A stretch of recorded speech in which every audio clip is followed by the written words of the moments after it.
Hello and welcome to Unbox with Sahar. Today I want to talk about what makes authenticity so powerful.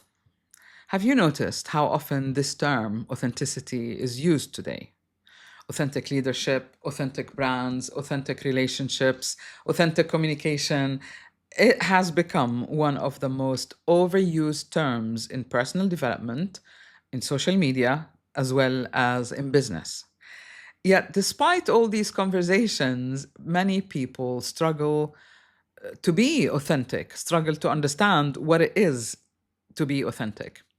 And this is because we live in a world where there is constant pressure to fit in, to perform, and to compare and to conform. We are encouraged to follow trends, adopt strategies, copy success formulas, present a certain way, present an edited version of ourselves. At some point, many people begin to wonder, who am I beneath all of that? And perhaps more importantly, why does authenticity matter so much? What is what is it about authenticity that makes people trust and respond and remember? Today I want to explore what it really means to be authentic and why it has become so powerful, and what can we do to connect with our own lives and our own authentic self. Let's start by discussing what authenticity is not. Let us clear up some common misunderstanding. Authenticity is not saying whatever comes to your mind. It isn't about being blunt, controversial, reactive, or emotionally impulsive. I call that irresponsible. It is not about refusing feedback or insisting that everyone should accept you exactly as you are. Authenticity is not an excuse to misbehave, boss people around, or be snobbish about everything. It is not the willingness, it is the willingness to know yourself honestly and to express what you're passionate about responsibly in a way that impacts others and offers them value. It is the connection between what you feel, believe, think, and act. When those elements work together, people experience who is really genuine. They feel it. And they feel it when something is off. Even when they cannot explain why, people feel it. People feel alignment before they even understand it. It's a sensation, it's a sense of accepting all this information that a person or organization are offering. And this is something really important. Congruence or coherence is remarkably sensitive. We are remarkably sensitive to coherence and to congruence. We just feel it. It's like when you listen to a certain piece of music or you see a fantastic performance, you feel, yes, this fits, this is right, this is impacting me or leaving its effect on me. And that is being authentic. If somebody does or says or performs something, underperforms it or overperforms it, you feel it too. It is that sense. In the same way, communication and content creation has the same effect. You either are impacted in a positive, enriching way that feels nurturing or supportive to you, or you're not. Why? Because authenticity creates coherence. It is the next natural step of having a fully integrated inner self, if you like. So long before people intellectualize and analyze what they are experiencing, they feel it emotionally. So being authentic or authenticity, let me say, reduces that friction. So the information is well received and it creates trust. Trust is the currency, if you like, of the human connection. If I relate to you, you relate to me, then we do have an authentic connection. Whether you are leading a company, building a business, creating content in a marriage or a nurturing relationship, trust is essential. Without trust, influence becomes very difficult. Negotiations become very difficult. Communication becomes really strained. And without trust, people hesitate. And when they hesitate, the relationship or the expectation or the goal of your communication doesn't go where it's meant to go. Authenticity reduces friction and increases trust because it comes naturally.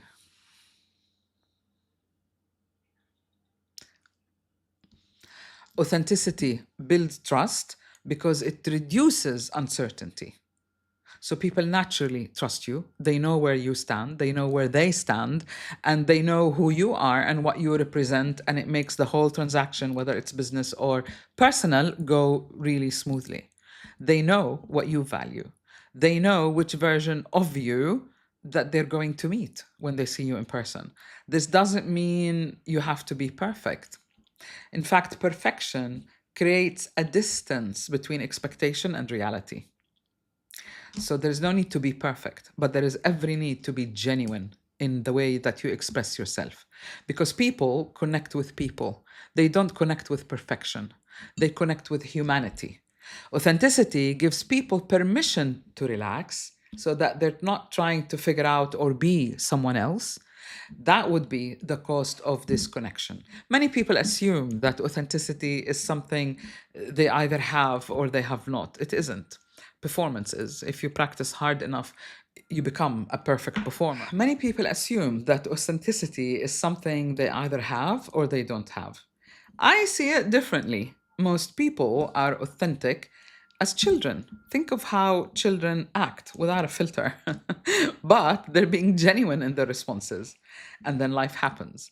Expectations arrive, criticism arrives, and that eats away at the childlike, authentic self. Disappointments arrive, fear arrives, and gradually we begin adopting a mask or a filter.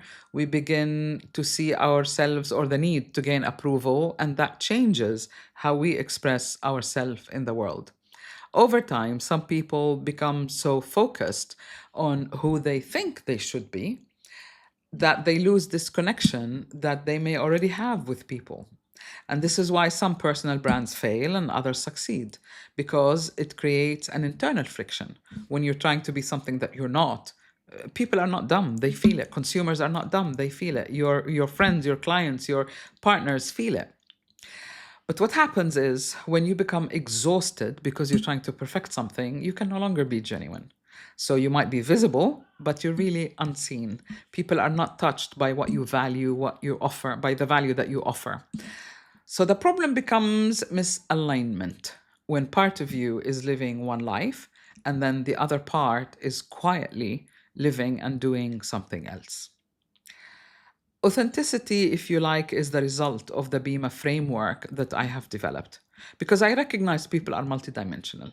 You are your physical body, you are your emotions, you are your mind and your belief system, and you are the way you act. And all of these things form your personal brand. They form who you are, how you are seen, how you interact in the world. I'm sorry, I've got an eyelash. It's very dusty in Dubai today and it's bothering me. Let's get back to the subject. So, when all these dimensions merge, the real you begins to emerge. Of course, you need to participate in the process, and that is why you need your self awareness. Your emotions reveal what matters to you. If you're truly passionate about something, that propels you. And I believe it's a great motivator, more than discipline, more than motivation. Because if you're passionate about something, you don't need the discipline and you don't need the motivation. You just get up and you do it. And it's important to be connected with what you're passionate about before you decide to make up a personal brand or make up make up a personality that you think you should be so that people can connect with you this way. It's unsustainable. It will fail and you will lose the trust. So I feel that one of the greatest gifts of freedom is being authentic. When you spend less energy maintaining an image, you have more energy to actually deliver or express that content, that image. The content, I mean also content within you, who you are, your feelings, your emotions, your art, whatever it is that you're creating in the world. Most of all, you stop seeking others' approval because you're already approved of yourself, of what is within you. So you stop being needy and you stop following a certain template in order to please the collective. You're more concerned with, have I expressed my abilities, my passion, my feelings the best way that I can? I think in a way life becomes a lot cleaner. It becomes, there is more clarity, there is no internal conflict, and clarity creates momentum because you know what you're doing and you keep going, and that naturally gives you the momentum instead of being totally exhausted to be presented a certain way. I remember years ago, 13 years ago, when I first arrived in Dubai, I tried to meet people and other practitioners, and it kind of, got on okay. And I remember we were out together for a meal socially, and I wanted to take a picture and to say, okay, I'm here, and these are my colleagues. And this woman nearly yelled at me and she said, hold on, hold on, hold on. I said, what? Don't take a picture. And she scrolled to find the right filter. And I'm telling you, she's like about 20 years younger than I am. I mean, that moment is no longer authentic for me. So there was no need to memorize it or to even post it or whatever it is. And I just really laughed. But it tells you where people are, it tells you what's important to them, and it tells me how to connect with them and to what extent. So being authentic really leaves its impact on me. And I think when I look back at all the podcast interviews that I've done 20 years ago, all of these people, I never worried about, having them sign anything. They never worried about having approval before I publish anything. It was just amazing how, and they were quite important and well-known people in their field. But the minute I asked them for an interview, they said yes, and the interview went really well. And to date, they are the most downloaded podcasts, I think, because people feel that. When I started, my concern was with the podcast to demystify the enigmatic for my clients, for my circle of students and magazine or blog readers. I've done that. Since few years back, it's been a solo podcast, and I'm more concerned about having the information available to people like you. So whether they hear it or watch it or read it in my blog or in my books, then they get the help they need to help them navigate their life. And I appreciate that, because when I went through a crisis back in 1990 and I really needed some help, I couldn't find it. Everyone wanted to help, and they genuinely thought that they were helping, but they just gave me this kind of generic solution, and it didn't ring true. And that affected me. And that is why I'm doing these videos, so that you know about these things.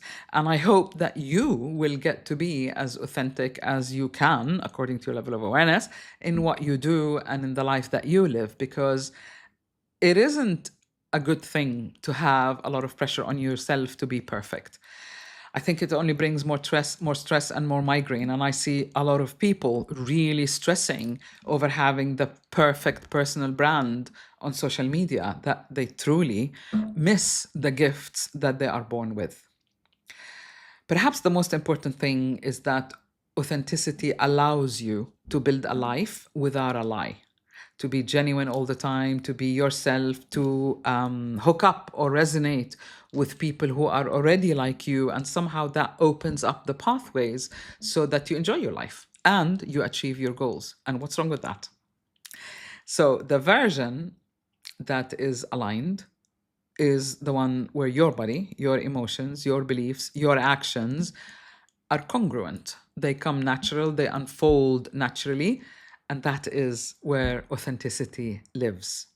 And truly, that is where real influence begins, when you're being true to yourself. I hope you enjoyed today's video, and I'll see you next week. Take care for now.